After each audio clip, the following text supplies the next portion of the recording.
Hallelujah. Panginoong Jesus, karapat-dapat ka sa lahat ng aming pagsamba at papuri. Ikaw ang tupa ng Diyos na nag-aalis ng lahat ng kasalanan ng mundo. At kami ay nagpupugay sa iyo. Salamat, Ama, sa iyong anak na si Jesus. At sa oras na ito, inaalala namin ang kanyang ginawa sa krus ng Kalbaryo at kung paano sa pamamagitan ng krus na yan, Panginoon, kami ay nakalaya sa lahat ng gawain ng dyablo sa aming buhay. At kami ngayon ay malayang umawit, sumayaw, magpuri at magpasalamat sa Diyos na buhay. Alam namin sa oras na ito ay nasa aming kalagitnaan. Oh, hallelujah! Banal na Espiritu, ay naanyayahan ka namin. Gabayan mo kami sa oras na ito. Katagpuin mo ang bawat anak mo na naririto. Panginoon, Lord, isinasubmit namin sa inyo ang oras na ito. Hinihingi namin na kayo po, aming Diyos, ay malayang kumilos sa bawat puso na naririto, Panginoon. Salamat po sapagkat nakatatagpuin niyo kami. At sa oras na ito ay mararanasan namin ang pag-ibig mo at yakap mo sa bawat isa sa amin. Lord, tunay nga, nag-e-expect kami, Panginoon. Umaasa kami ng kakaibang pagkilos mo, Panginoon. Salamat po kahit sa aming pagkukommunyon ngayon, aming Diyos, nakahanda kaming tumanggap ng mga bagay na hindi namin kayang gawin sa aming sarili. Nagtitiwala kami na ikaw ang kikilos at kakatagpo sa bawat isa sa amin. Salamat po sa iyo, aming Ama. Salamat sa iyong anak na si Jesus at sa banal na Espiritu na ngayon ay magpapasiklab sa aming kalagitnaan. Pinupuri ka namin, pinapasalamatan ka namin. Ito ang aming dalangin. Ang lahat ay magsabi ng Amen! Palakpakan natin ang ating Panginoong Jesus. Amen! Pwede na po muna tayong makaupo at hinihingi ko po ang ating mga ushers, ihanda lang ang mga communion elements. Mag-e-exhort lang po ako ng kaunti patungkol po sa Lord's Supper. Amen! Amen! Nais ko po na bawat isa ay maunawaan natin ito sapagkat ito po ay nakadikit sa ating pag-aaralan ngayong hapon na ito. Amen ba? 1 Corinthians 11:23 to 24 hanggang 29 yata yon. Sige po, basahin natin ng sabay-sabay. For I received from the Lord that which I also delivered to you, that the Lord Jesus on the same night in which He was betrayed, took bread. And when He had given thanks, He broke it and said, Take it, this is my body, which is broken for you. Do this in remembrance of me. In the same manner, He also took the cup after supper, saying, This cup is the new covenant in my blood. This too, as often as you drink it, in remembrance of me. Ano yung in remembrance? Sa pag-ala-ala ninyo sa akin. Okay? Okay, next. For as often as you eat this bread and drink this cup, you proclaim the Lord's death till He comes. Okay? Therefore, whoever eats this bread or drinks this cup of the Lord in an unworthy manner will be guilty of the body and the blood of the Lord. But let a man examine himself, and so let him eat of the bread and drink of the cup. For he who eats and drinks in an unworthy manner eats and drinks judgment to himself, not discerning the Lord's body. 30, for this reason, many are weak and sick among you, and many sleep. Ibig sabihin, marami nang namatay. Okay. Alam po ninyo, ang the Lord's Supper, ayun po ay ang communion na ginagawa natin. Amen. Nung nasa kabila tayong pananampalataya, tuwing tayo ay magsisimba, ang tawag doon ay the Eucharist. Ang ibig sabihin po ng salitang Eucharist is the giving of thanks. Amen, ang pagpapasalamat. Sa atin pong pagtitake, sa atin pong pakikisalo ngayon sa banal na hapunan o dulang, ang layunin po ng ating Panginoon Diyos, kaya po niya ito ay in-institute, kumbaga isinagawa, at ito ay isang memorial na gagawin natin. Amen. Habang ang Panginoong Jesus ay hindi pa dumadating. Gagawin natin ito, we will proclaim His death till He comes. Amen. So, mahalaga po na maunawaan natin ito sapagkat nais natin na ma-maximize yung benefit ng communion sa ating buhay. Alam nyo, isang bagay na hindi nyo nauunawaan, hindi nyo natatanggap. Amen. So, unang-una, ang communion ho ay hindi physical na ritual na ginagawa natin. Ito po ay merong spiritual na kahulugan. Nang spiritual na kahulugan po nito, ang nakikinabang ay yung mga tao na handa ang puso. At tama ang puso na pagtanggap. Hindi po ito ritual. Amen po. At doon sa pinanggalingan natin, marami sa atin ang natatakot mag-communion. Amen. Kasi iniisip nila, you will bring judgment to yourself. Kasi yon ang sinabi. Ngunit ipapaliwanag ko po sa inyo ito, dalawang bagay ang ating ginagawa pag tayo po ay nagko-communion. Inaalala natin ang ginawa ng ating Panginoong Jesus. Nais ng Panginoon na lagi nating aalalahanin ang kanyang ginawa. Yung kanyang pag-aalay ng buhay, yung kanyang sakripisyo, yung kanyang pagkamatay, at ang kanyang pagkabangong muli. Huwag nating kalilimutan na sa communion, ang climax noon ay yung kanyang pagkabuhay na muli. That's why ang communion ay hindi yung memorial na papaligiran natin yung Kristo na nasa krus, na nakabayubay, tapos iyak tayo malulungkot. Hindi po yun.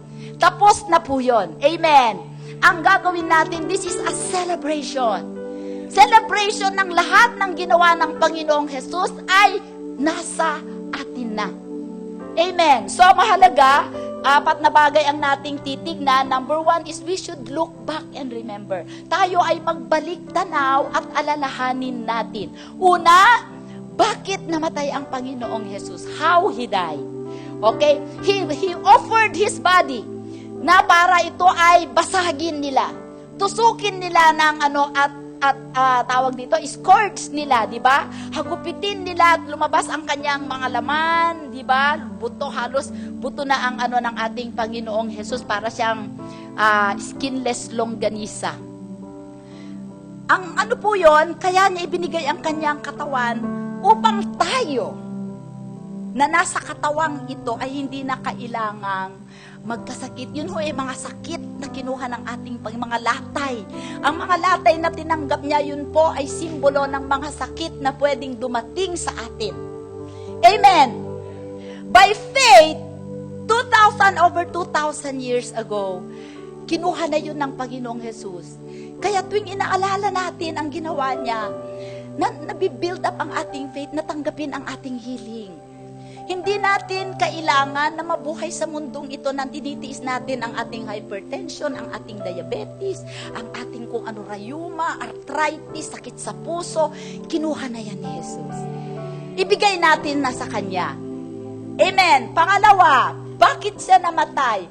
Alam nyo, ang mga katuruan ng Panginoong Jesus, ang Word of God, ang lahat ng mga itinuro niya, wala po yung kapangyarihan kung hindi siya namatay at nabuhay na muli. Ang mahalaga doon ay siya ay namatay upang ang kamatayan na dapat para sa atin dahil tayo ay nagkasala, kinuha niya ang kamatayan para sa atin upang ang kanyang buhay na eternal, walang hanggan at kasiyasiya ay mapasa atin. Amen. Siya po ang naging sakripisyo. Amen. Kinuha niya ang ating kasalanan, kinuha niya ang ating kamatayan, kinuha niya ang ating weakness para tayo, amen, ang kanyang kalakasan, ang kanyang buhay, ang kanyang pagpapala, ang lahat ng meron siya, pati ang kanyang ama ay maging ama rin natin. Amen. Paano siya namatay? He died willingly, meekly, without complaint, thanking God that He was given the privilege to redeem humanity. Amen? That's how Jesus died. So sa pag-alaala natin sa Kanya, huwag nating isipin na nabayubay siya, so what? Amen? Ngayon, kung na-appreciate natin ang ginawa ng Panginoong Hesus, magiging maganda ang buhay natin. Amen? Tapos, amen, yung remembering is not only reenacting, kundi we participate in a spiritual experience. We believe by faith that as we partake of the communion, everything that Jesus did on the cross, we receive and appropriate it to ourselves. Ilapat sa ating sarili. Lugi ka na may Kristo ka sa puso pero hindi mo ine-enjoy ang kanyang ginawa. Amen. So, look back. Magbalik tanaw at alalahanin. Pangalawa, look within. Examine yourself. Ano ang i-examine natin? Magko-confess tayo ng mga kasalanan? Alam niyo po, sabi niya, ang mga, those who are taking communion with in an unworthy manner will bring judgment to themselves. Kung if you will not, ang maganda sa pagtingin natin sa ating sarili, makita natin ang ating kalalagayan. Amen? And we judge our sins. How do we judge our sins? We forsake. Amen. Amen?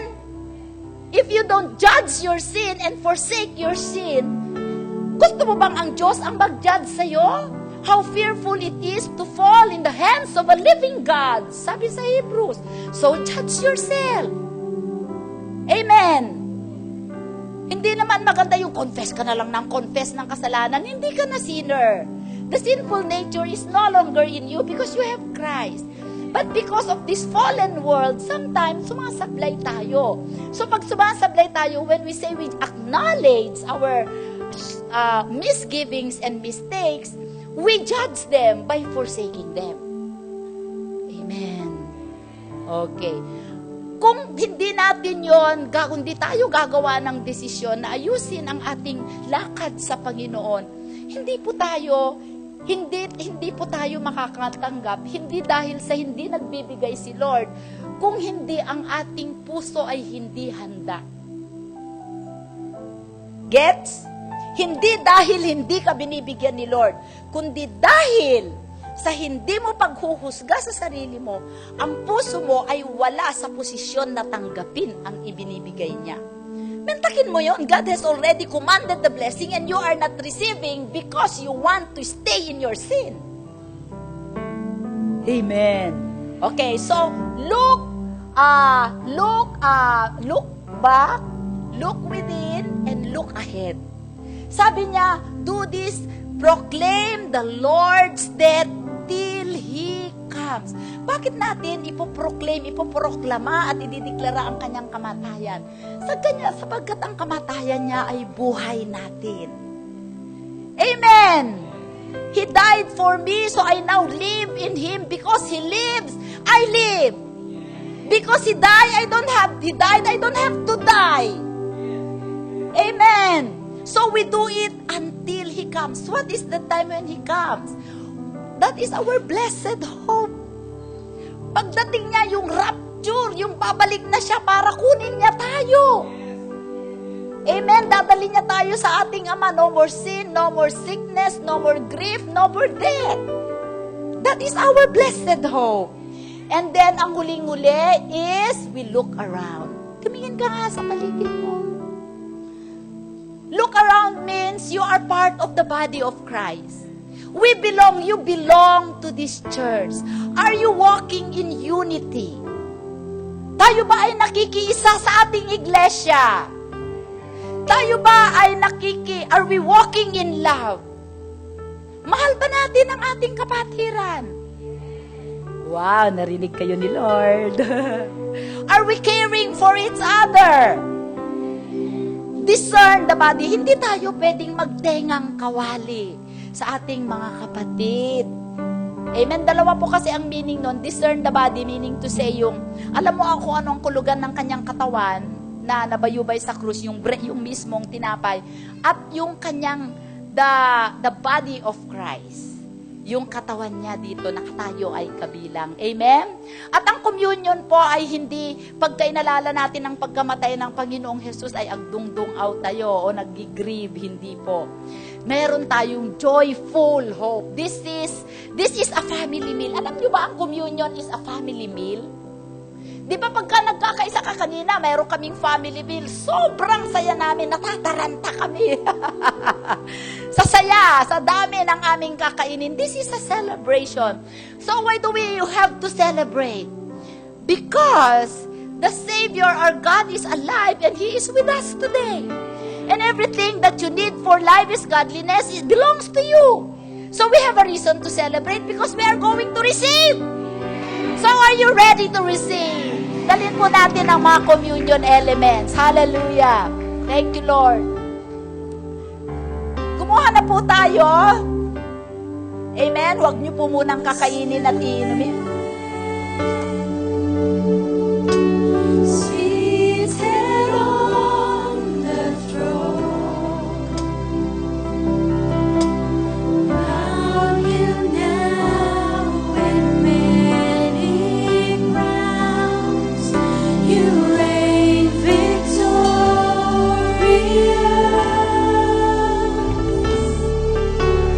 high and lifted up. Jesus, Son of God, the darling of heaven, crucified. Worthy is the Lamb. Worthy is the Lamb.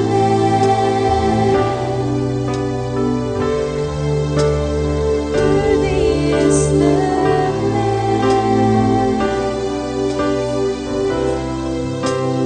Worthy is the Lamb.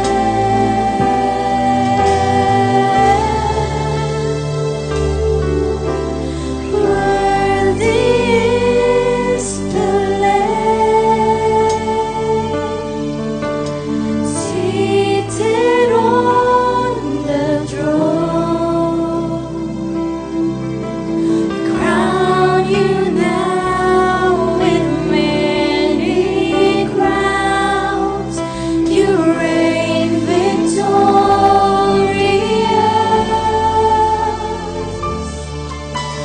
high and lifted up. Jesus, Son of God,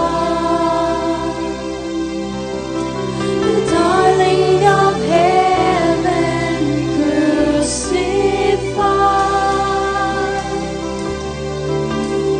Worthy is the Lamb.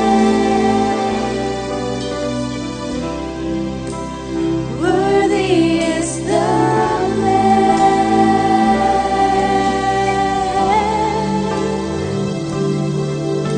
Worthy is the Lamb. Seated on the throne, crown you now with many crowns. You reign victorious,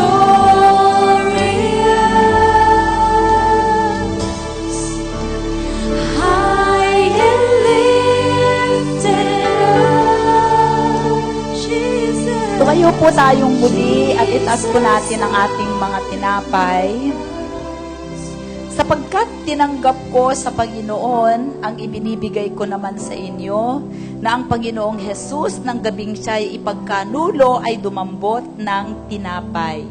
At nang siya'y makapagpasalamat ay kanyang pinagputol-putol at sinabi, ito'y aking katawan na pinagputol-putol dahil sa inyo. Gawin ninyo ito sa pag-alaala sa akin. Brothers and sisters, sa ating pagkain po nito, let's take it by faith. Na sa ating pagkain ito, tatanggapin din natin ang ating kagalingan, kalakasan, kayamanan, amen, restoration, lahat ng kagalingan ng lahat ng winasak ng dyablo sa ating buhay. Amen? So, kainin po natin ang tinapay.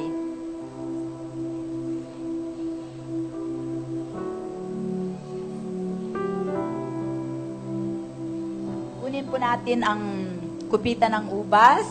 At gayon din naman, hinawakan ang saro pagkatapos na makahapon na sinasabi, ang sarong ito ay siyang bagong tipan sa aking dugo. Gawin ninyo ito sa tuwing kayo'y magsisiinom sa pag-aala-ala sa akin. Ito po ang dugo ni Jesus. Ang ubas po ay simbolo ng dugo ni Jesus. At ang dugo, sa dugo ay nandun ang buhay. Sa ating pag-inom nito, tinatanggap natin ang buhay ni Jesus, ganap, kasiyasiya, banal, amen? At paniwalaan natin kung may mga sakit tayo sa dugo. Mataas ang sugar sa dugo, mataas ang uric sa dugo. Panampalatayanan natin, nalilinisin ito. Amen? By faith. At salamat sa protection ng dugo na tatakip sa atin. At sa paglilinis sa lahat ng ating mga kasalanan. Salamat, Jesus, sa iyong dugo na ipinus mo para sa amin, sa aming Lord, sa pag-inom ng sarong ito ng ubas na nagsisimbolo ng iyong dugo. Pinaniniwalaan namin ang aming mga kasalanan ay malinis na, ang aming mga sakit sa dugo ay malinis na, kahit lahat ng sakit sa aming katawan ay malinis na, hanggang sa kasukasuan, magaling na kami, malakas kami, at salamat sa buhay na walang hanggan, buhay na ganap at kasiyasiya na kaloob mo sa amin.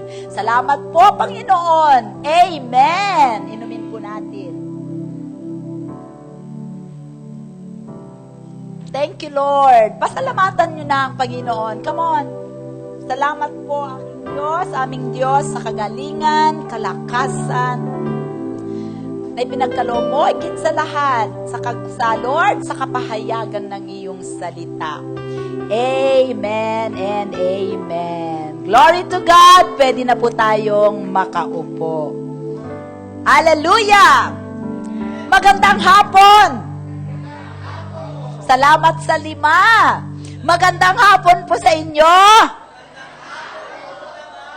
Kanina pang umaga ako sigaw ng sigaw, wala na akong boses. Amen. Glory to God. Mabuti ang Panginoon, di ba? God is good all the time. Tayo po ay magpapatuloy sa ating serya ng pag-aaral na pinangalanan nating Manatiling Nagniningning. Yan. Tingnan mo nga ang katabi mo kung nagniningning.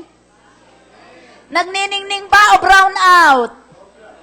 Ha, sobrang maningning. Okay.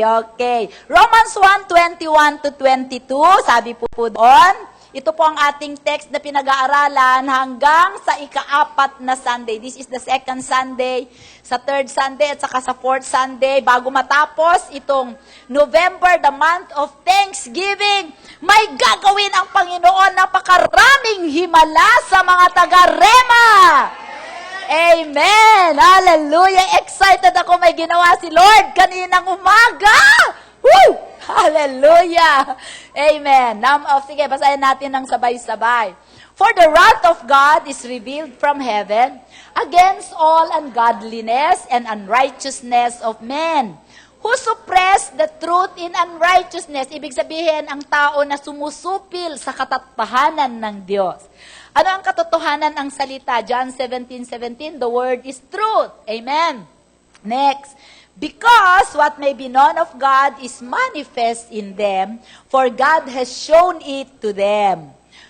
For since the creation of the world, His invisible attributes are clearly seen, being understood by the things that are made, even His eternal power and Godhead, so that they are without excuse.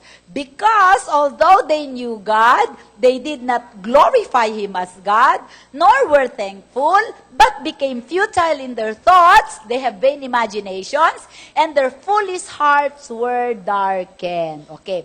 Ang dahilan kung bakit ang tao ay nagkaroon ng kadiliman sa kanyang buhay at hindi na siya nakapagningning sapagkat sinupil niya ang katotohanan ng Diyos. Ano ang katotohanan na yan ng Diyos? Na ang nakilala ang tao ay meron siyang pagkakilala sa Diyos kahit wala siyang narinig na salita ng Diyos sapagkat ang nilikha ng Diyos ay nagpapahayag kung sino ang Diyos. Amen. Ngunit sinusupil niya yon dahil ang pinapairal niya, minamagnify niya ang kanyang sarili. Tama? Last week, pinag-aralan natin yung glorifying God. Ngayon, dahil ang ating nais ay tayo ay manatiling magningning sa Panginoon, kukunin natin ang positive side nito. So kung ang tao na hindi nagpupuri, nagmamagnify sa Panginoon at hindi nagpapasalamat, may vain imaginations, ang kanyang isip ay pinupuno ng mga bagay na hindi makadiyos, at ang kanyang puso ay madilim. Ito ang mga tao na blackout ang buhay. Amen. Ngayon, dahil gusto nating magningning, kaya kunin natin ang positive side. Okay? Sabi natin last time, for us to be able to stay shining, to keep shining for the Lord, we have to consistently glorify God. At ang ibig sabihin ng glorify is to magnify. To magnify is to make big. Palakihin natin ang Diyos sa buhay natin. Okay? Paano natin palalakihin ang Diyos? Paliliitin natin ang ating problema. Paliliitin natin ang ating sakit hanggang sa unti-unti na siyang mawala. Okay? Kung lagi nating gino-glorify at minamagnify ang Diyos ay nalulugod. At tayo ay napupuspos ng kanyang presensya. Ito po, sabi natin, para magningning tayo, kailangan maging mapagpasalamat tayo. Pangalawa, kailangan din pusin natin ang ating kaisipan ng mga imahinasyon na nagmumula sa Diyos. Godly imaginations. Positive imaginations, okay? At pang-apat, kailangan magkaroon tayo ng maganda puso, mabuting puso. Amen? Ang lahat po ng mga ito ay magkakadugtong-dugtong. They are intertwined and they are interrelated. There is a progression. Kung ang isang tao, halimbawa, kung ikaw ay nakakilala sa Diyos, na born again ka, at yung first na experience mo sa Panginoon, ikaw ay na-excite, nagningning ka.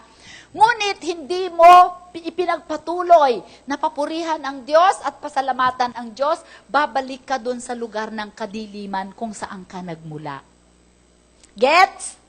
Okay, so napakahalaga na these are building blocks. They build on each other. They are intertwined and interrelated.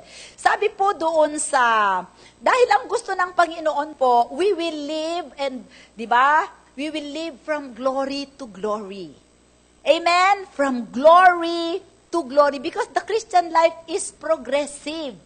Bakit progresibo ang buhay Kristiyano? Because the revelation of God is progressive. No, ang mga bagay na nalalaman ko tungkol sa Diyos nung na-born again ako nung 1991, ay hindi na ganun. Lumago na ako, amen? I'm now living from glory to glory. But there are Christians who live from pit to pit. Sa isang butas, pupunta sa another butas, pero butas pa rin yun.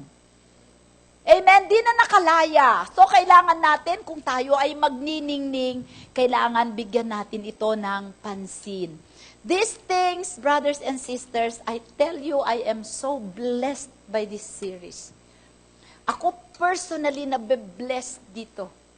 At kung kayo ay magiging seryoso at bibigyan nyo to ng pansin, I tell you, before the end of November, I tell you, people will come in the altar, here at the altar, to praise God for the miracles that you will receive.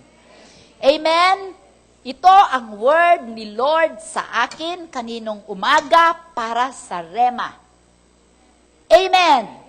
Okay, so buksan po natin ang Psalm. Pupunta po tayo sa Thanksgiving, the power of Thanksgiving. Okay, so nasa pangalawang na po tayo. Ito po ang pangalawang susi ng paano tayo patuloy na magniningning sa mundong ito sapagkat tayo, we are the salt and light of the earth. Amen? Ang light po ay hindi tinatakpan, hinahayaang magningning. Psalm 69 verse 30, sabi po niya, may Tagalog ba tayo? I will praise the name of God. Pupurihin ang Diyos aking aawitan. Dadakilain ko't pasasalamatan. If you want to magnify God, you have to thank God. If you are thanking God, you are magnifying God. Amen? So magkaano sila? So if you will not glorify God, you will not be thankful. If you are not thankful, you are not magnifying God. Ganun lang yon. So napakahalaga na tayo ay nagpapasalamat sapagkat sa pagpapasalamat, pinapalaki natin ang ating Panginoon. Sabi nga alam niyo po, ngayong generation natin, ang sakit ng mga kabataan, hindi lamang kabataan, maraming mga tao, they are unthankful. Amen. Kaya sabi po dun sa 2 Timothy 3:1 to 4 sa Tagalog po, sabi niya, sige, sa English na lang, but now, know this, that in the last days, perilous times will come. For men will be lovers of themselves. Di ba, makasarili? Lovers of money. Walang mahalaga kundi pera, pera, pera. Boasters, proud, blasphemers, disobedient to parents. Tama ba? Ang mga kabataan, nako, grabe. Di ba?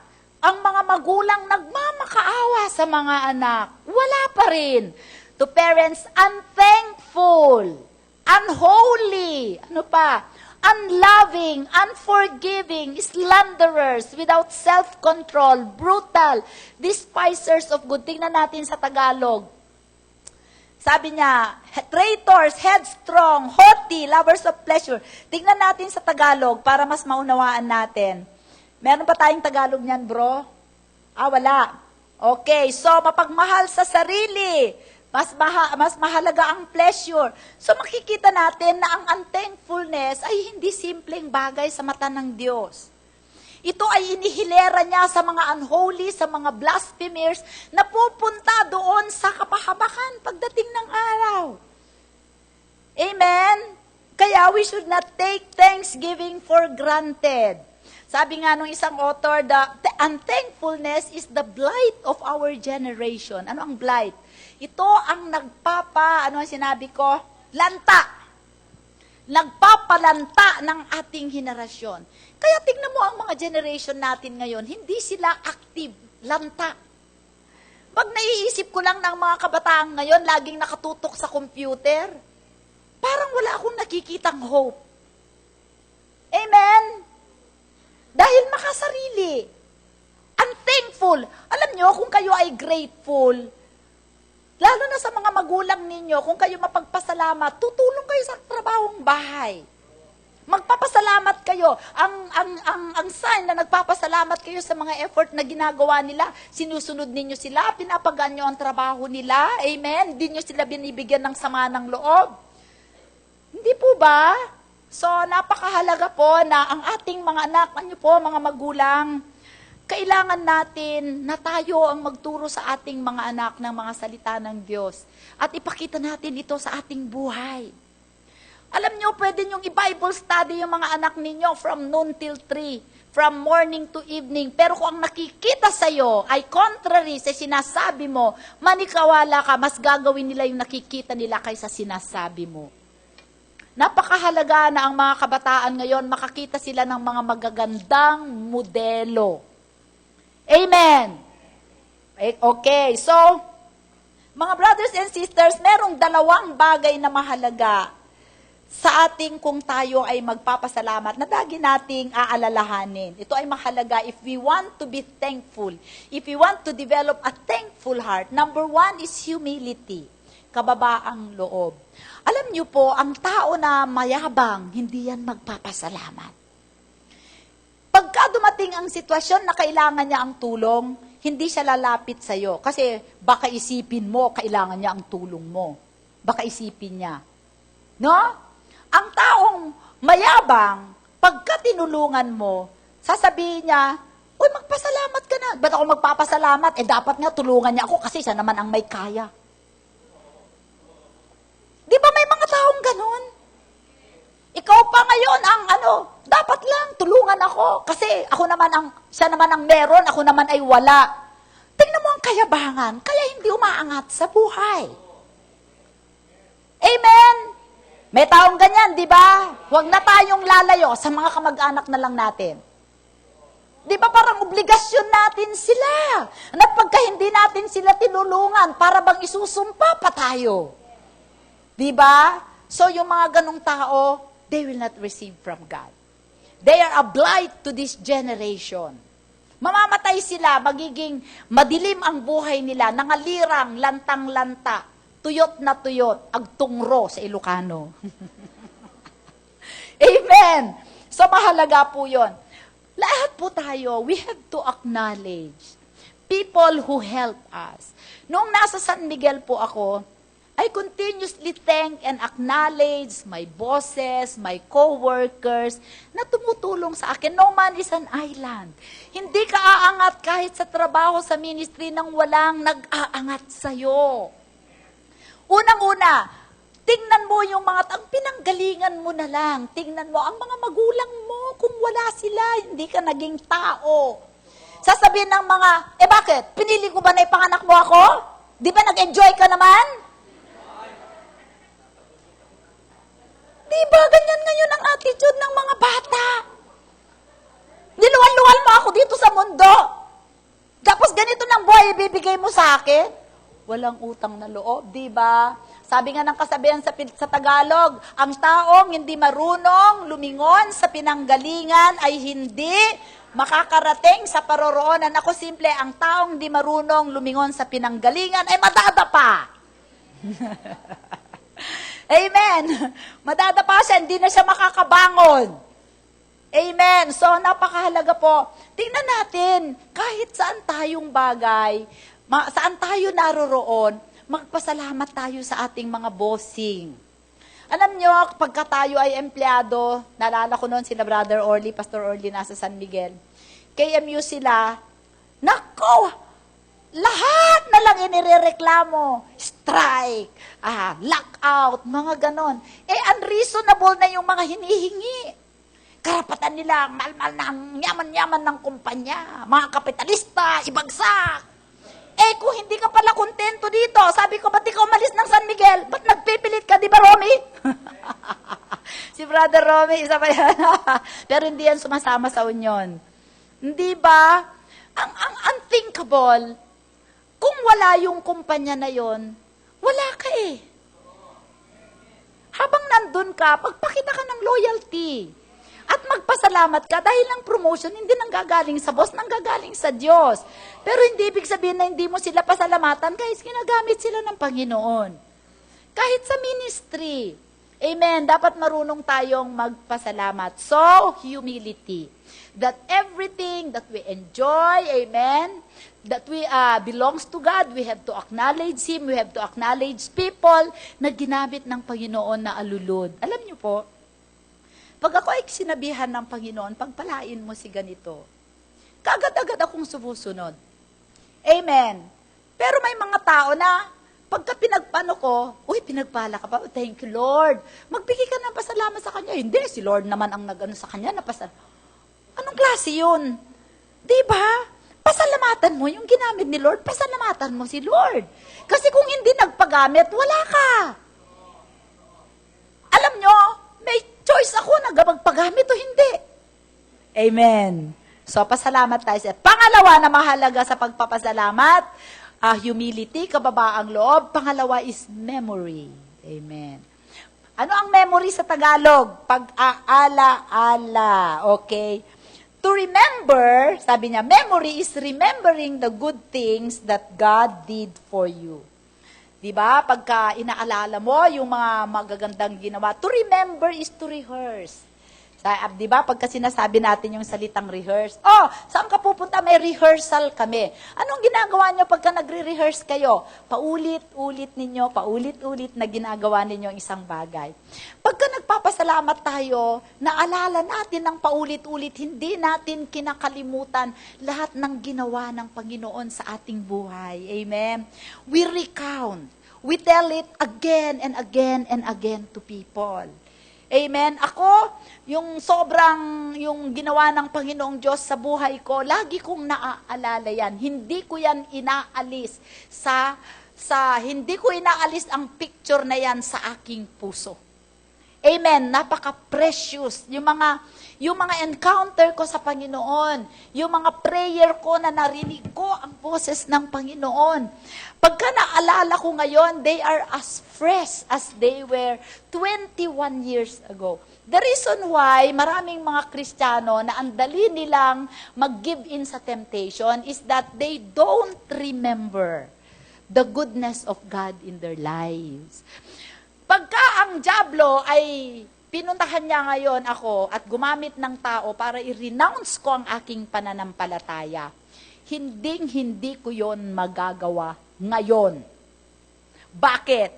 Because I have a 21-year history and full of memories of the goodness of God in my life. Hindi ko, until now, pagka nire-rehearse ko, the first time the Lord touched me, nung November 30, 1991, mga between 6 to 7 in the evening, alam ko kung anong lugar, alam ko kung ano yung sofa na nakaupo ako, alam ko kung anong time, alam ko kung anong verse ang binasa sa atin, alam ko kung ano ang damit ko. 21 years ago, I can rehearse and recount it over and over again. And I am thankful for it. If you do not use your memory, you cannot be thankful. Maraming mga tao, mga Kristiyano na nag-backslide, that they even refuse to remember. Yung mga encounter nila, halimbawa, meron tayong kaibigan na, di ba bro, nandun ka pa nga noon, yung nag-prophesy si ganyan, sinabi, ito ang calling mo, naalala mo pa ba yun? Naggrabe yung kapal ng presensya ng Panginoon, feeling natin, may mga tongues of fire pa na dumating. Alam mo ang sasabihin ng tao yan? Wala akong maalala. You choose to forget. Di ba? You can choose to forget. Ako, I choose to forget my sins. I choose to forget my sublime, but I choose to remember my triumphs. I rehearse my victories with God. I rehearse my healing. Kaya pagka dinala uli ako ng Panginoon ng dyablo na pabalikin niya ako sa dating sakit ko, di ba? Pinagaling ako ng Panginoon, sabi sa akin, noong November 30, 1991, ako ay mag-open heart surgery. Noong August 2009, yun na naman ang sinabi ng dyablo, sabi ng doktor, pag magpa-open heart surgery ka next week, kundi dedo ka. Alam niyo ang ginawa ko? Ni-rehearse ko yung mga healings na binigay sa akin ni Lord. Paano ako nung na mild stroke ako nung 2007, June 2007 na mild stroke ako, nawala ang aking peripheral vision, hindi ako makadrive. Para akong may tapaoho na kabayo. Sabi niyang neurologist, hindi ka magdadrive. Mag-helmet ka, bawal ka na mauumpog. Pero naka-spiritual helmet ako ngayon. Amen? Ano ang minagnify ko? Minagnify ko ang healing ni Lord. Sabi ng doktor, if after 6 months hindi bumalik yung dating vision mo, hindi ka na makakakita sa peripheral vision mo. Pero hindi ko yun, minimize ko yun. Ano ang ginawa ko? For 1 month, straight 30 days, nagko-communion ako every day. Amen. Nagwo-worship ako kay Lord. Kumakanta ako ng favorite kong, You are my life, Lord Jesus Christ. You are to me the pearl of greatest price. Your love for me will never die. Jesus, you are my light, you are my life. Nagulat ang neurologist, bumalik ang peripheral vision ko. At pagkasasabihan ako ng si Satanas na ako ay ma-open heart surgery, hinaharap ko siya at itinuturo ko siya sa mukha. Sinungaling ka. Amen. Hindi mo ako dadalhin sa kasinungalingan na pinagdalhan mo sa akin 21 years ago, bistado kita, sinungaling ka. Amen! I have a 21 history of God's goodness. How can I forget? And I keep thanking God for it. I magnify it, I rehearse it, I thank God for it, I express it. You cannot be defeated if that is your attitude. So memory is very important. Amen. Lagi nating, lalo na pagka dumadating ang mga pagkakataon na madidiscourage tayo, those are the times na kailangan natin i-playback. I-playback mo, Lord. Naalala ko kung paano mo ako sinave dito sa minibus na pasakay ako galing Pangasinan. Dapat patay na ako. Amen. Maalala ko nung in-spare mo ako na dapat sasakay ako ng eroplano papuntang Marawi. In-spare mo ako. Amen. Because God has a purpose in your life. Diba? Oh, so napakahalaga ang ating memory. Alam nyo, mahirap mabuhay. You cannot function normally if you lose your memory. Tignan mo yung mga Alzheimer's disease. 'Di ba nagkakaroon sila ng confusion, emotional imbalance. Ang hirap kaya yung kaninang umaga, halimbawa, binigyan ako ni Brother Ton na, ito, pang shopping mo, 100,000. Wow! Tapos first time ko makano, so ang ginawa ko, tinago-tago ko, kung saan ko itinago. Nakalimutan ko kung saan ko tinago. Sa sobrang tago, di ba Pastora, may ganyan, no? Sa sobrang tago, teka, minsan itinago mo na dito, naku, baka mamaya, biglang biglang ililipat mo. Tapos naku, baka, ano ito, baka biglang ililipat mo. Bandang uli, nung saan ko nga ba tinago? Paano lang kaya kung lahat tayo mawalan ng memory ngayon? Tapos biglang may lalaking doon, akong asawa mo. Asawa? Ang baho mo, paano kita naging asawa? Di ba ang hirap kaya nung mawalan ng memory? Praise the Lord for our memory. Glory to God. Kaya gamitin natin ang ating memory para i-glorify at pasalamatan natin ang ating Panginoon. Sabi sa Psalm 103 verse 2, Bless the Lord, O my soul, and forget not all His benefits. Amen? Sabi po dito sa Isaiah 51 verse 1, Listen to me, you who follow after righteousness. Are you following after righteousness? Okay. You who seek the Lord, do you seek the Lord? Look to the rock from which you were hewn, and to the hole of the pit from which you were dug. Napakahalaga na lagi nating binabalikan kung saan tayo nagmula. Kaya paborito nating kanta, nasaan kaya ako, Jesus, kung wala ka? Diba? Patotoo, nasaan kaya tayo kung wala si Jesus? Amen. Si Sunny, kung wala si Jesus, hindi siya magiging gwapong ganyan. Glory to God. Hallelujah. Amen. Napakabuti. Alam niyo po, ang Panginoon kung bakit niya in-institute yung mga feast. The Feast of the Passover, Communion, the Feast of Weeks, the Feast of the Tabernacles. Kasi ayaw ng Panginoong Diyos na makalimutan natin yung mga bagay na yon. Kaya nga may communion. It is a memorial na lagi nating naaalala. Kasi alam niyo po, bakit kailangan yon? Because of the sin of Adam, nagkaroon na default tayo sa maging makakalimutin. Dapat naman hindi nakakalimutin ang tao eh. Di ba? So, kaya mahalaga nating inaalala lahat ng mga ginagawa ng Diyos sa ating buhay. Amen po. So, para hindi tayo mag-fall sa temptation, lagi nating alalahanin ang kabutihan ng Diyos sa buhay natin. Amen.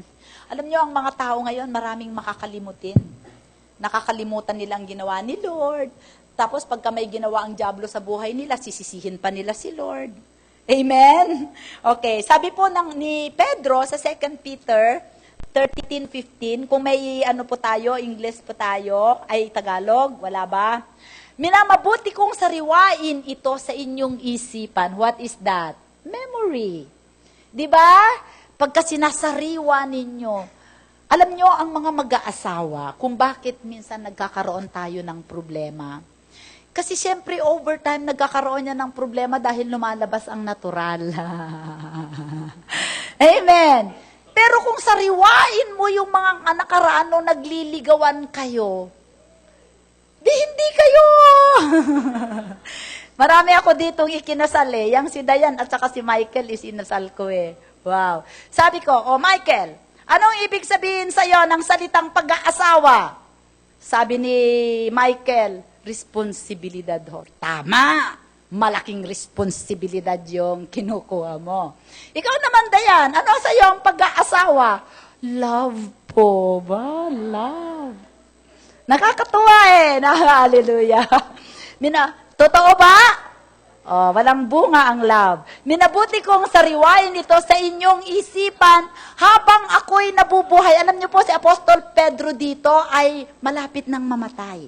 Okay? Sabi niya, habang ako'y buhay, gusto kong sariwain ito sa inyong isip. Sige.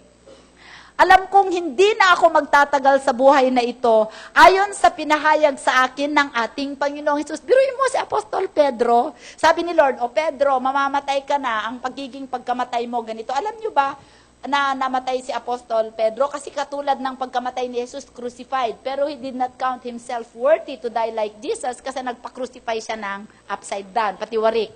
Okay, game. Kaya niyo yun?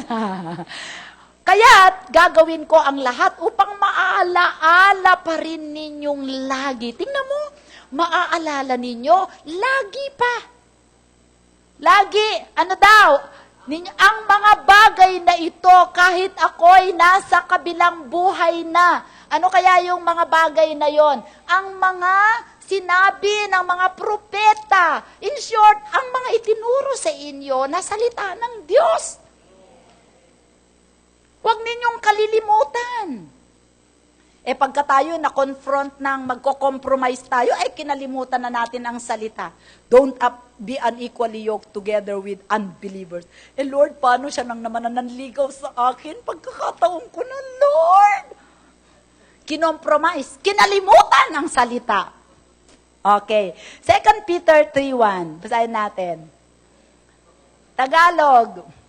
Mga minamahal, ito ang ikalawang sulat ko sa inyo. Aba, noon sumusulat si Apostol. Kaya pagka ang mga pastor ay makulit, matuwa kayo. Si Ma'am Ski, ang kulit-kulit. Matuwa kayo, sabi. Okay.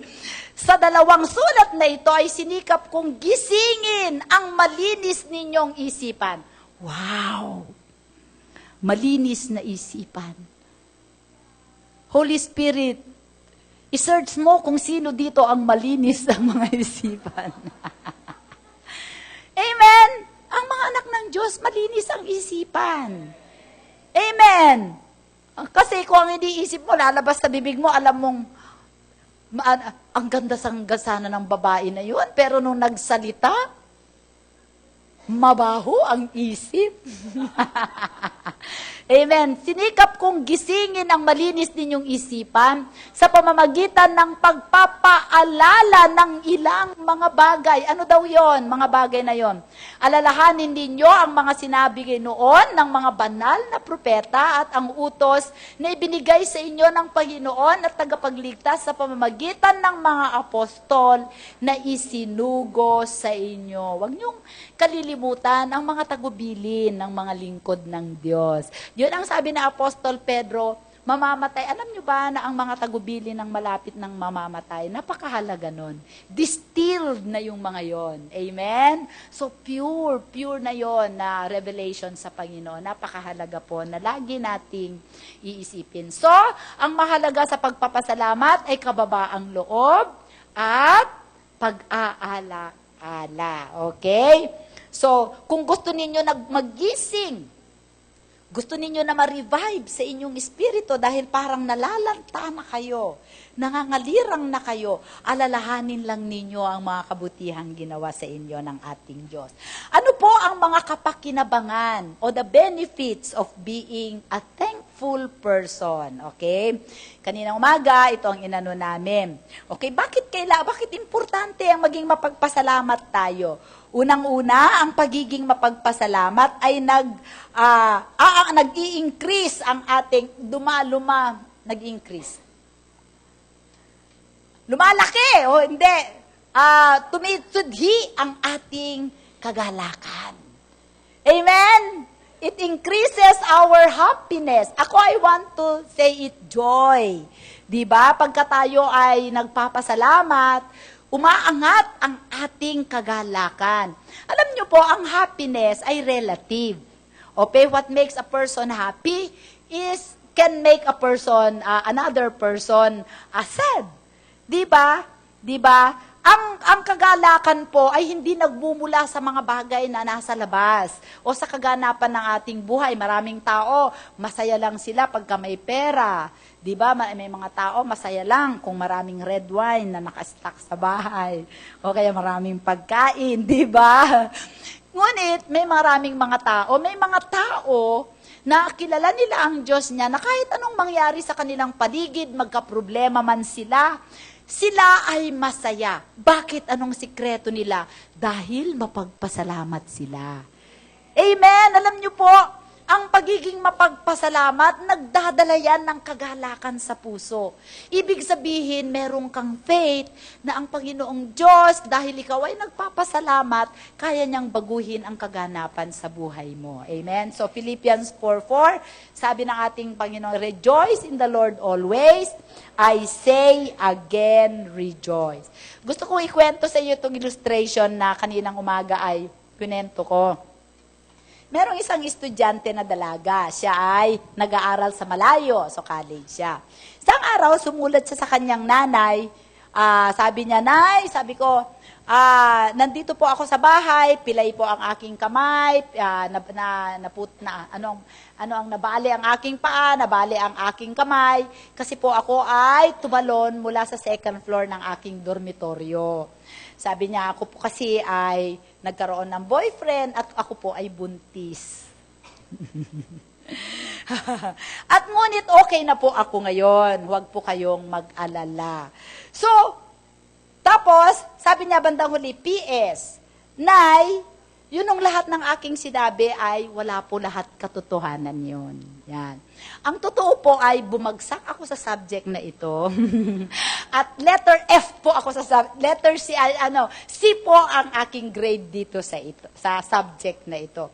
Kaya lang po sinabi ko sa inyo yung nauna na kwento upang kayo ay magkaroon ng tamang pananaw. Amen! Sa palagay ninyo, masaya ng nanay o hindi? Masaya siya na nalaman na ang kanyang anak ay bagsak sa isang subject at pasang-awa sa isang subject. Bakit? Sapagkat hindi totoo na siya ay pilay-pilay at hindi totoo na siya ay buntis. Di ba? Ang kagalakan po ay ganun din po. Depende sa ating pananaw. So kung ang pananaw mo ay meron kang pananaw na ang tinitignan mo ay eternity, maging marunong kang magpasalamat kahit ano ang kaganapan na nangyayari sa iyo sa mundong ito. So, ibig sabihin, walang gagawin si Satanas na magpapalungkot sa iyo sapagkat ang tinitignan mo, ang punto de vista mo ay ang Diyos mo at ang kaya niyang gawin sa buhay mo. Tama? So, it increases your joy. Amen. Alam niyo kung bakit if the devil can steal your joy, he can steal your goods. Kung ang dyablo ay pwede niyang nakawin ang kagalakan mo, mananakaw niya ang pera mo, ang asawa mo, ang anak mo, ang trabaho mo. But if you can remain joyful despite, the devil cannot touch you. Amen. It's easier said than done. So, kailangan we have to be intentionally thankful. Kahit mahirap, kahit na ikaw ay lumuluha, Lord, nagpapasalamat pa rin ako sa iyo. Amen. After all, ang alam ng Diyos ang ending ng lahat ng bagay. Amen? Number 2, na benefit. Being a grateful or a thankful person also improve your witness for Christ. Pinapagaling niya, pinapabuti niya ang iyong patutuo bilang Kristiyano. Kung ikaw ay mapagpasalamat na tao, ikaw ay nag-a-attract ng mga lost para sa Panginoon. Amen? Kasi magtataka sila eh. Kung lagi kang joyful, lagi kang nagpapasalamat, and yet alam ng mga tao ang mga pinagdadaanan mo, magwo-wonder sila, saan ka humuhugot ng lakas? Saan ka humuhugot ng inspirasyon? At malalaman nila na yun ay galing sa Panginoong Jesus. Because only those who are in Christ who can be thankful in the midst of persecutions and trials. Amen. So, ang pagiging mapagpasalamat ay nag-a-attract. So, kung mapagpasalamat ka, nag-a-attract ka ng pagpapala. Nag-a-attract ka ng blessing, nag-a-attract ka ng pabor. Hindi po ba naaakit ang mga taong nawawalay sa Panginoong Jesus dahil sa iyo? Amen? Okay, pangatlo, ang pagiging mapagpasalamat ay nagpapaganda ng iyong mga relasyon. Amen? Ano ba ang mga mahahalagang relasyon sa ating buhay? Ang ating mga asawa, ang ating mga anak, at ang ating iglesia, di ba? Mahalaga pa sa inyo ang relasyon natin bilang church? Amen? So, kung tayo ay magpapasalamat, gumaganda po. Alam niyo, maraming mga mag-aasawa na over time ay nagiging bland yung kanilang pagsasama. Wala nang excitement ay dahil hindi sila marunong magpasalamat sa isa't isa. Hindi katulad nung bagong kasal sila, pagka pinagluto ng babae yung lalaki ng ulam, kahit ang pangit-pangit ng lasa, sasabihin niya, "Sweetheart, masarap bang luto ko?" "Oo, ang sarap-sarap." Thank you. Amen? So, sweet na sweet sila lagi. Pero over time, nawawala yung pagpapasalamat at pag-glorify. Alam niyo po yung i-acknowledge niyo yung isa't isa, nawawala over time. Kaya ang nangyayari, nagkakahiwalay. Amen? O, di ba? Kaya nga sabi nung mga sa San Miguel, nung nandun kami, ito biruan nila eh. First 5 years, ang tawag mo sa asawa mo ay asawa. 6 to 10 years, ang tawag mo ay sawa na. Yan. Ala na yung asawa. O, di sawa na lang. Pagdating ng 11 to 15 years, tawag mo ay, wala na yung as. Awa. O, naaawa ka na lang. Di ba? Kaya nandyan ka, naawa ka na lang. Okay. Pagdating ng 16 to 20 years, tawag. Wa na. Yon, di ba? Naghahanap na ng iba. Amen. Hindi naalagaan sa pasasalamat. Para yung kwento ko kaninang umaga, ulitin ko. Meron yung bagong kasal pa lang sila. Inuubot, sinisipon yung babae. Sabi ng lalaki, "Sweetheart, honey, inuubot, sinisipon ka, halika. Iko-confine na kita sa Immaculate Conception Hospital." Yan. Alam kong hindi doon masarap ang pagkain, pero okay lang kasi magpapakater ako. Yan. Papakater siya, no? Loves na loves niya. Sasabihin naman ng bahay, "Thank you, thank you, sige, tara." Okay. After years, tapos nagkaroon ng matinding sipon ang babae na naman. So sabi ng lalaki, "Oh, honey, sweetheart, ang tindi ng sipon na tubo mo." Sabi niya, "Sige, magpahinga ka na at ako na lang bahala sa mga bata at ako nang bahalang magligpit lahat ng trabaho mo. Magpahinga ka na, sweetheart." Oh. Okay, paano? Next time, nagkasipon ulit, matinding sipon. Sabi niya, "Bakit inubo ka na naman at sinipon?" "Sige, ayusin mo na yung mga bata at tapusin mo yan. Tapos magpahinga ka na." Progressive. Okay, next time. Nagkaubo ulit, nagkasipon. Matindi. "Ano na naman yan? Inuubo ka na naman at sinisipon." Sabi niya, "Huwag kang dadaan dito sa harap ko at baka mahawa ako."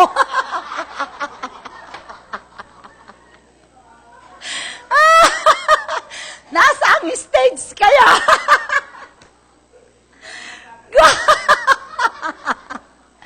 Dati, konting langan. Hilutin mo naman ako. Hilot. Talaga, anong gusto mo? Dito pa. O sige, hanggang dyan. Susunod, after so many years. Pag nanonood ng TV, ganyan na. kahit ano na lang ang mana.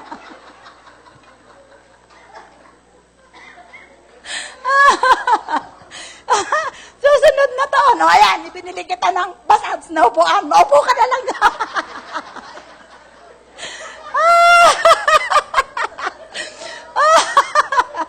Ay, hindi naman nagwo-work yung massage na yan. O, eto pera, pumunta ka sa Korea.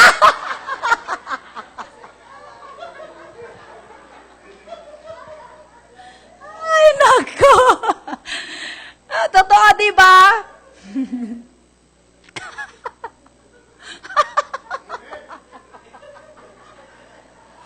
Sino bang nagmamassage, Jerry? Ikaw o si Bella?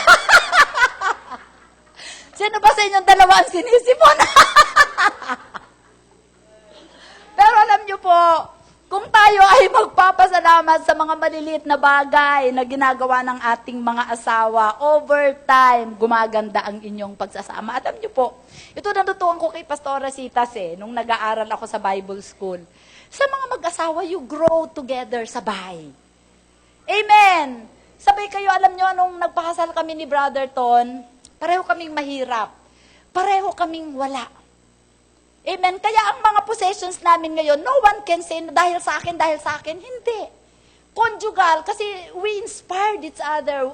We supported each other. Alam nyo, natuto kami na magpasalamat sa isa't isa, na mag-bear ang isa't isa. Lalo na ngayon, wala na kaming kasamang mga anak sa bahay. Sabi ko, tayo na lang ulit dalawa. Di ba, Pastor? Minsan boring.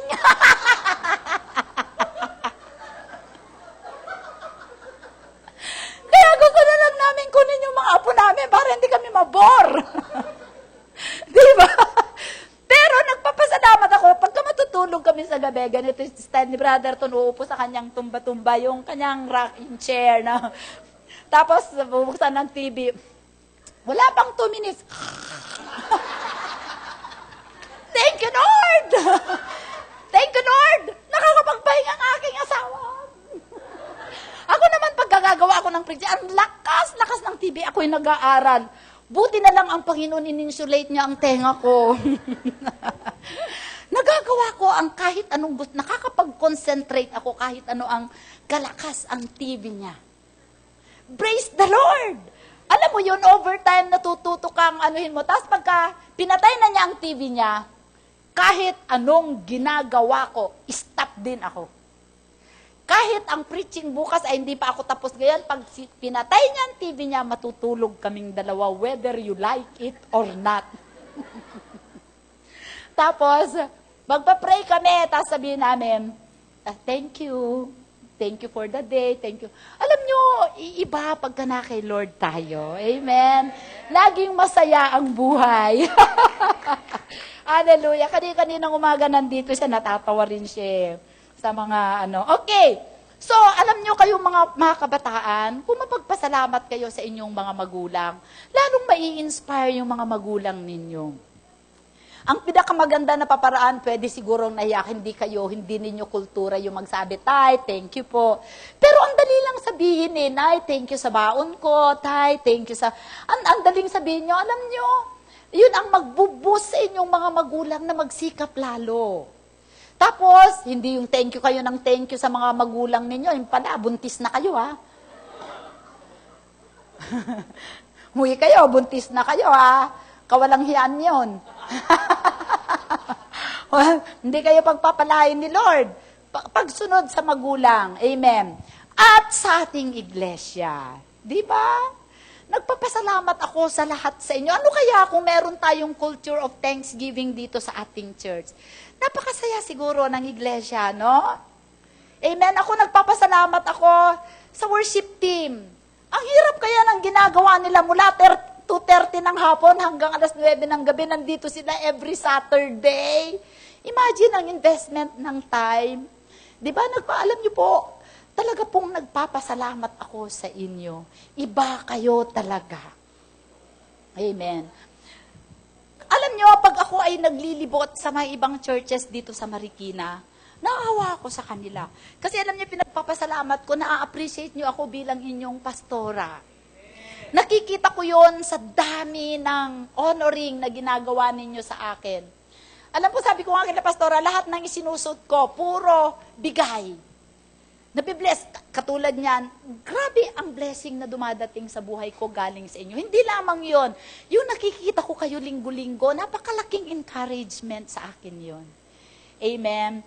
Kung tinitignan ko ang mga sitwasyon ng ibang mga pastor sa Marval, sabi ko kaninang umaga, yung ibang mga churches dito, magkaroon sila ng electric bill na 2,000, 3,000, hindi na malaman ng pastor kung saan siya kukuha ng pambayad.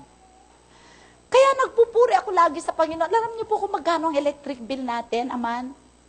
40,000. And yet, hindi tayo namumroblema. Hindi ba napakalaking blessing yon?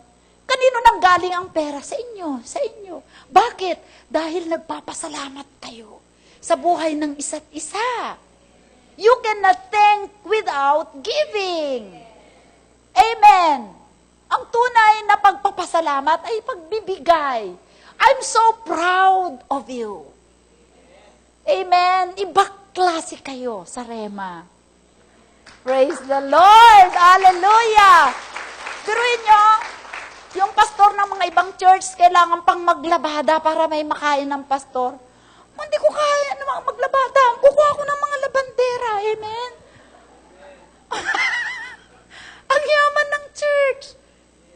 Praise the Lord. Mabuti ang Panginoon. Alam nyo, as a church, ang dami nating dapat ipagpasalamat sa Diyos. Kaya nalulungkot ako pagka ang ibang mga kapatiran, hindi nila nare-recognize. At alam ninyo, yung anointing natin dito sa church na ito na mag-create ng yaman, dumadaloy sa inyo. If you are faithful, hindi pwedeng hindi magbabago ang buhay natin. Amen? So, salamat sa inyo, mga kapatid. Praise the Lord. Ang Rema ay hindi magiging ganito kung wala kayo. Amen. Praise the Lord. So, ano pa? Pang-apat. So, mahalin natin ang isa't isa. Pasalamat. Sabi mo sa katabi mo, thank you, sister. Nandito ka. Salamat sa buhay mo. Salamat sa buhay mo. Okay. Amen. Number 4, bakit mahalaga ang maging mapagpasalamat? It will solidify your relationship with God. Sabi ni Bambi, it will establish you in the Lord. Pinapatatag ang ating relasyon sa ating Panginoon. Alam niyo po, there is something inside of us that wants to express itself in thanksgiving. Kaya sabi po sa 1 Thessalonians 5:18, in everything give thanks, for this is the will of God in Christ for you. Minsan, ano ba ang kalooban ni Lord sa akin? Ano bang kalooban ni Lord sa akin? Sinabi sa 1 Thessalonians, kalooban ng Diyos sa inyo, magpasalamat ka sa lahat ng pagkakataon at sa lahat ng bagay. Amen? May dumating na masama sa buhay mo, hindi ka magpapasalamat dahil dumating yung masama. Magpapasalamat ka sapagkat ang Panginoon ay may katugunan. Amen. Okay, so wag po nating kalilimutan yung mga 4 na bagay na yon. Ang benefit ng magpapasalamat, it will increase your personal happiness, it will improve your witness for Christ, it will enhance your relationship, and it will solidify your relationship with God. There are ways to develop thanksgiving in our lives. Maganda po bilang mga Kristiyano na ma-develop natin ang disiplina ng parati tayong nagpapasalamat. Alam po ninyo, kung kayo ay parating nagpapasalamat, sabi ko nga, nag-a-attract kayo ng blessing, wisdom, favor, amen, and money. Yes! Alam niyo po, sabi nga ni Pastor Ayan, it will expand your capacity to receive more and more, and it will start with a spiritual gift. Something that you cannot see that will produce something that you can touch. Amen. O yan si Rachel, damang-daman niya, experience niya di ba? Amen. Alam nyo, ang breakthrough natin malapit na. Ngayong November, makaka-breakthrough tayo. Okay. Firstly, number 1, how do we develop thanksgiving in our lives? Number 1, remember that everything we have is from God. Amen. Lahat ng bagay na mabuti ay nanggaling sa Panginoon. Dahil lahat ng bagay ay pag-aari ng Diyos. Sabi sa Psalm 24:1, the earth is the Lord's and everything in it. Lahat ng nasa lupa, ikaw, pag-aari ka ng Diyos. Ang buhay mo, pag-aari ng Diyos. Lahat ng meron ka. James 1:17. Every good gift and perfect gift is from above, coming down from the Father of heavenly lights, who does not change like the shifting sand. There is no variation or shadow of turning. So, mahalaga po na ma-acknowledge natin yon. Kung tayo ay nakakatanggap ng mga mabubuting bagay, kailangan magpasalamat tayo. Pasalamatin natin ang Diyos na siya ang source. Pasalamatan natin ang ginamit ng Diyos. Amen. Okay. So, pangalawa, secondly, if we want to be thankful, we need to avoid complaining. Amen. Dito, nangusap ang Panginoon sa atin. Okay. Ang pagrereklamo, ang angal, ang alam mo yon, maangal, mareklamo, mamurmur, amen, negatibo, yan po ay kaaway ng thanksgiving. At ang pagrereklamo at ang pagpapasalamat, they cannot coexist. Amen po ba? So, if we want to develop a lifestyle of thanksgiving, we have to quit complaining. Amen. Itatry natin ito. Ha? Mula ngayon, bukas, sisimulan natin. Ito ang word ni Lord kanina. Magfa-fasting tayo sa pagrereklamo. Amen. At ang gagawin natin, araw-araw, kukuha tayo ng notebook at gagawa tayo ng journal. Ililista natin lahat ang mga bagay na nangyari, dumating sa buhay natin na ipagpapasalamat natin. Every day. Amen? So instead na mag-complain ka, ikaw ay magpapasalamat. Amen? Amen po. At pagka yun ay ginawa natin araw-araw, hindi lamang sa Thanksgiving Day sa November 30, tatanggap tayo ng maraming himala. Amen? Let us quit from complaining. Walang aangal, walang magrereklamo kahit sa feeling mo, merong injustice na ginawa sa'yo, ikaw ay na-shortchange, ikaw ay nalugi, huwag kang magrereklamo. And I bet you, I want you to get ready for this because the devil will start pouring out his negative venom upon you to compel you to complain starting tomorrow, even tonight. But you have to intentionally be thankful. Amen? Alam nyo, starting Sunday, you will rehearse the good things that God will do to you this week. Sabi ko kay Pastora Sita, sumanda kayo, kahit wala ako dito sa Sunday, dapat maraming magpapatotoo sa gagawin ng Diyos because we have quit complaining and murmuring. Amen? Willing ba kayo? Gusto nyong tanggapin ang miracle na matagal na ninyong hinihingi? Gusto nyong makuha ang breakthrough na gusto ninyong mano? Yan ang word ni Lord. Quit complaining. Quit murmuring. Amen. Oh, may gagawin si Lord. Kailangang handa ang inyong mga puso. Amen. Hindi ipapahiya ng Panginoon ang nananampalataya.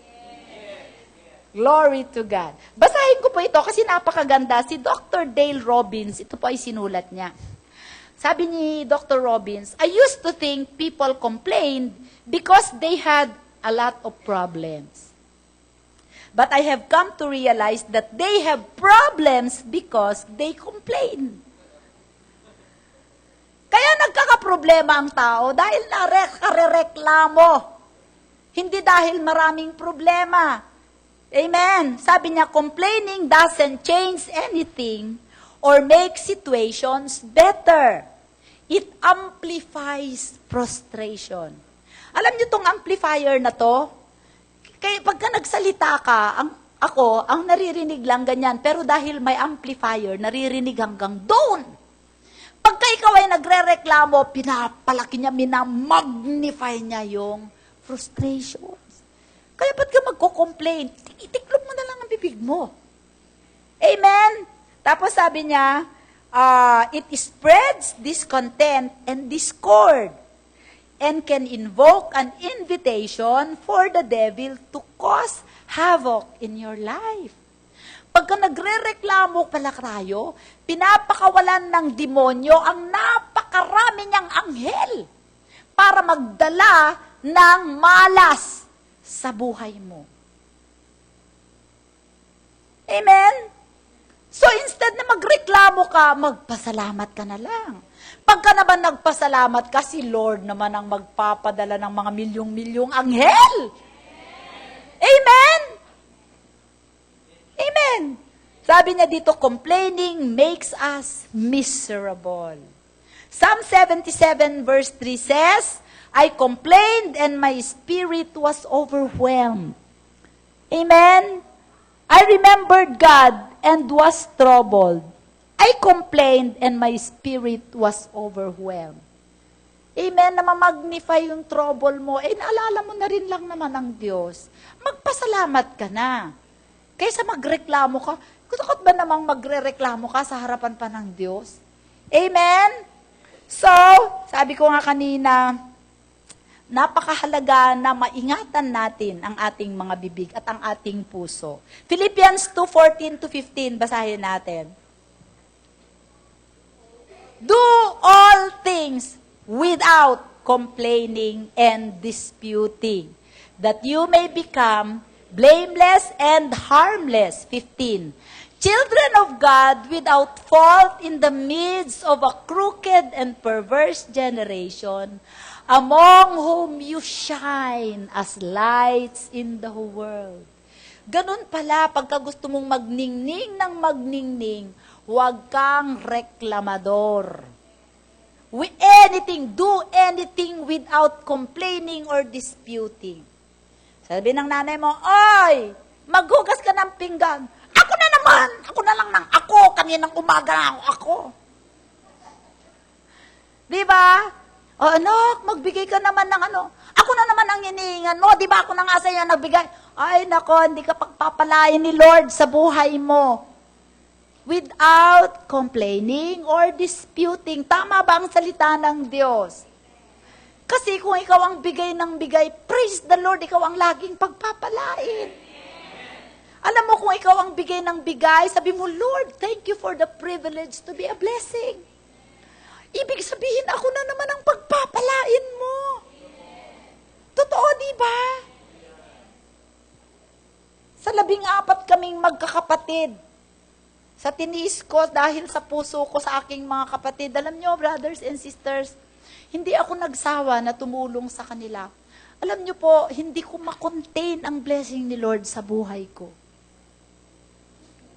Amen? Pagka ako hiningan ng nanay ko, hindi ako magre-reklamo. Lahat ng nagkakasakit na kapatid ko, ako ang nagpapagamot. Kaya anong klaseng operasyon yan? Operasyon sa ganito, operasyon sa ganyan, operasyon sa spinal ko. Ang filosofiya ko, mas mahalaga ang buhay kaysa sa pera. Amen? Diba, magiging ilaw tayo sa mundo. Huwag tayong magreklamo. Alam niyo po, yung word ni Lord dito sa atin, we will be a solution center. Get ready, sapagkat pupuspusin tayo ng Panginoon ng wisdom, brilliance, knowledge, intelligence, tawag dito, connection, influence. Are you ready? You will look for problems because problems will not be enough for you to solve. Amen? Kaya wag tayong magreklamo. Dahil walang bagay na maganda opportunity, lahat natin yan na lumago at magamit ng Panginoon. Amen? Yung iba sa atin, ako tumating din ako sa ganyan na punto ng buhay ko. Ako na lang ba ng ako? That is complaining, disputing. Huwag mong sabihin yan. Sabihin mo, praise the Lord for the privilege to be of help. So, i-define mo kung ano ang kaya mo, pero huwag kang magreklamo. Amen. Ito lang po ang magagawa ko. Ito lang ang kaya ko. Amen. Pero, wag naman ako, magbibigay ka din lang naman pala, 20 pesos lang ang hinihingi. 20 minutes ang iyong litanya. Dati, ganun ako. But it's only the grace of God who can transform, that will transform.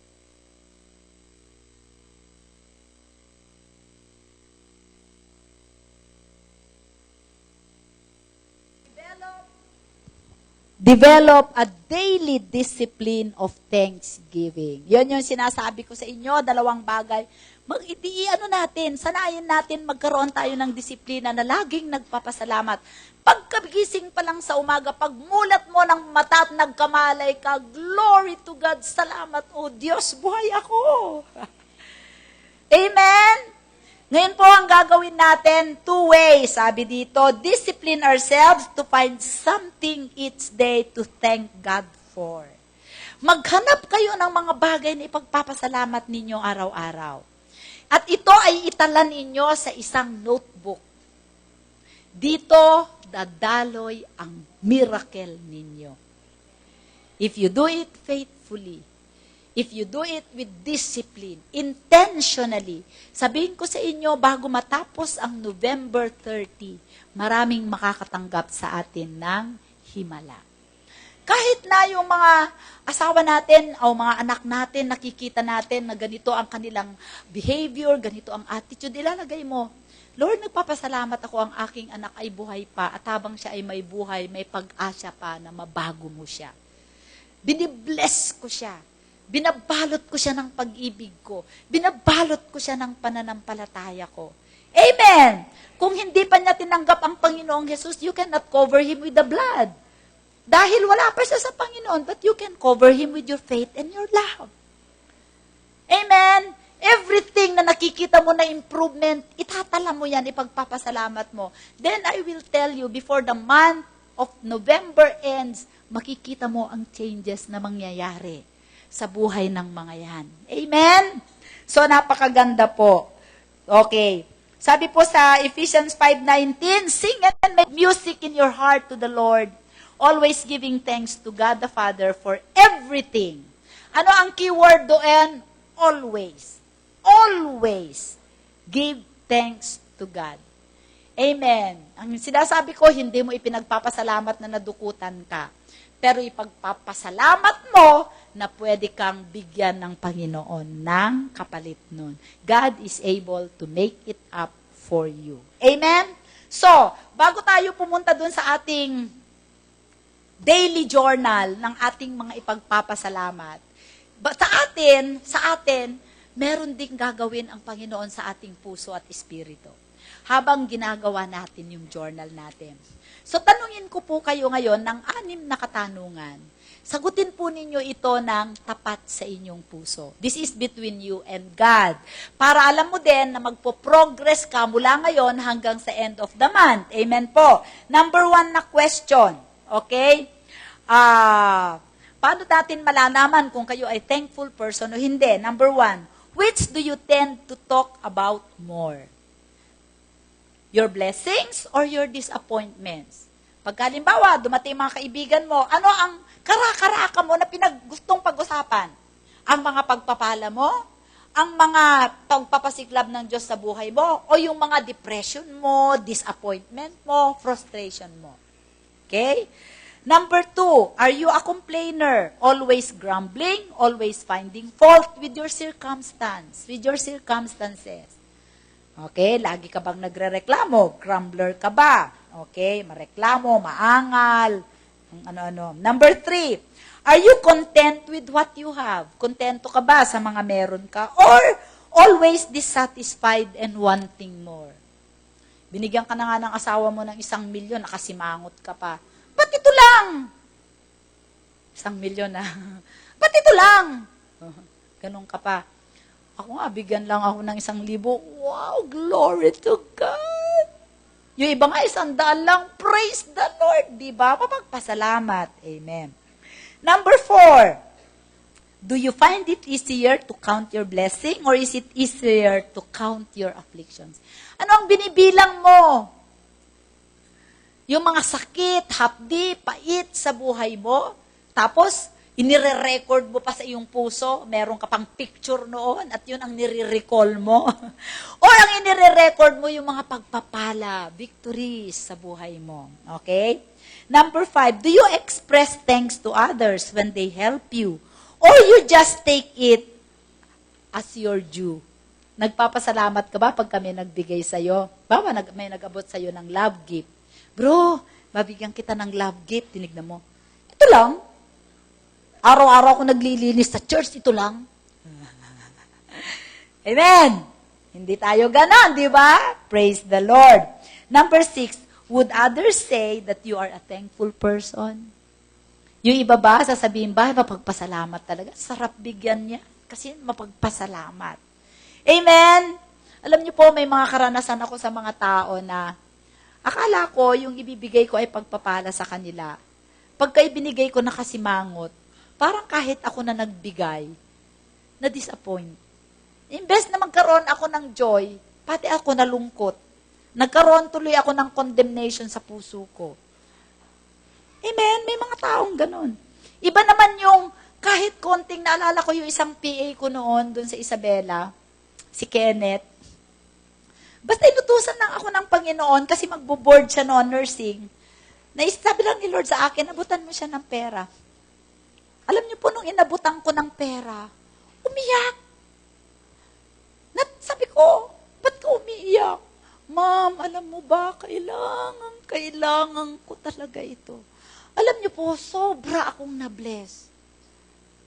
Sobra akong na-bless. Sabi ko, Lord, magkano na lang ba yung inabot ko? And yet, yung response niya sa ibinigay ko, halos abot langit ang pasasalamat niya. Gusto kong dumukot sa wallet ko ng doble pa yun at ibigay ko pa sa kanya. Amen? Alam niyo ang nangyari dahil doon? Sabi ko doon sa aking pamangkin, sinimpa, bayaran mo ang pamasahin niya. Kasi ayoko nang bigyan ng kaspe eh. Baka maano pa, bigay mo yung ano at bigyan mo siya ng sweldo doon sa mga times na mag-e-exam siya. Instead na no work, no pay siya, bigyan mo pa siya ng sweldo. Bakit? Dahil sa pagtanggap niya na puspos ng pasasalamat, dahil blinis niya ang puso ko, gusto ko pang mag-release sa kanya ng mas marami. That is the power of appreciation. Pag na-appreciate mo yung mga bagay na yon, alam nyo, ako limitado, ako tao ako, pero ang Diyos. Limitado ba ang Diyos? Isipin nyo. Amen? So, sabi, magtatapos po ako dito kasi okay lang ba sa inyo nag-extend tayo? Amen. Last na po, sabi po ni Charles Spurgeon, to forget to thank God is to refuse to benefit ourselves. Thanksgiving, like prayer, is one great means of promoting the growth of our spiritual life. It helps to remove our burdens. Kung marami kang burdens, magpasalamat ka kasi inaalis niya yan. It excites our hope. Binubuhay niya ang ating pag-asa. It excites our imagination. Magiging creative ka. Alam mo, ang mga successful na mga inventors, businessman, they are thankful and the Lord excites their imagination to create more. Amen. Ways, strategies. Amen. And then it increases our faith and it blesses other people. A thankful spirit is a triumphant spirit. You can fail if you don't forget to thank God always. Are you blessed? Tayo po ay tumayo, tayo ay magpasalamat. Come on, just express your appreciation, your thanksgiving to God. Lord, marami pong salamat, Panginoon, sa iyong salita, Panginoon. Lord, salamat po sa mga kapahayagan mo. Bigyan mo kami ng biyaya, Panginoon, na magawa namin, na mag-fasting kami sa pagrereklamo mula ngayon hanggang sa katapusan, hanggang magpakailan-kailanman. At Lord, dalangin namin na bigyan mo kami ng mapagpasalamat na puso so that we can attract the lost for you and we can attract your blessing, that we can truly shine, oh God. We can truly shine in this crooked world. Salamat sa iyo, Ama. Ito ang aming dalangin. Sa ngalan ni Jesus, ang lahat ay magsabi ng